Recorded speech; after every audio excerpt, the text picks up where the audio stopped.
সেই 17 সালের ওয়াজের কাটিং করে এখন ছাড়ছো মানে? এই জন্যই তো এগুলো করতে দিতে চাই না। নামাতে এত দেরি হচ্ছে আপনার?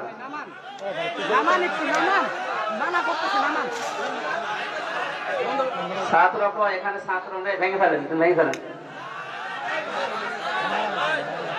এদের যন্ত্রণায় মানে ঝামেলা শেষ নেই।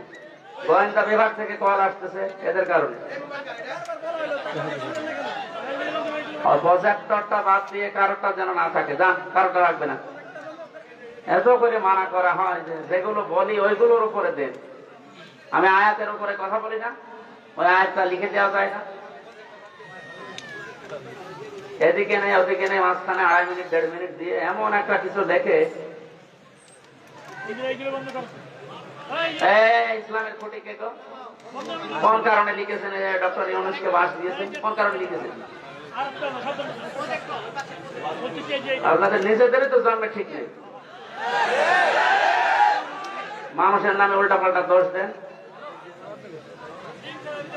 একজনের কারণে হাজারো মানুষের এইভাবে ঝামেলা হয়।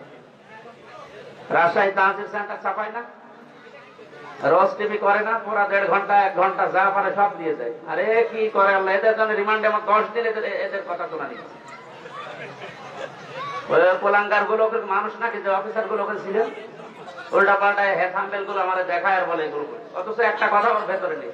আবার এখানে দাঁড়িয়ে আছেন কি কাজ চেহারা দেখতে, হয় বসেন না চলে যান। এদের কারণে মানে আমার জীবনটা শেষ হয়ে গেল। এই 3 বছর জেল কেটেছে এদের কারণে। হাসিনাকে বাস দিলেন, খালেদাকে নাঙ্গল দিলেন, এই সমস্ত উল্টা পাল্টা দিয়ে। আরে ভাই যেটা বলে ওইটা যদি থাকতো তাহলে হয়তো কিচ্ছু জানি না, আন্দাজে খামবেল দিয়ে যায়। আজকে গাড়িতে আসার সময় দেখার পরে তো বললাম যে একটা দরকার নেই, তাছাড়া ওদের নিষেধ করবো কোন কারণে? ওরাও তো প্রচার করছে, কিন্তু প্রচার করতে গিয়ে 8টা 9টা মিডিয়া আছে, এদের নামে আমি মামলা দেবো। তারা বারবার সতর্ক করার পরও শুনি না।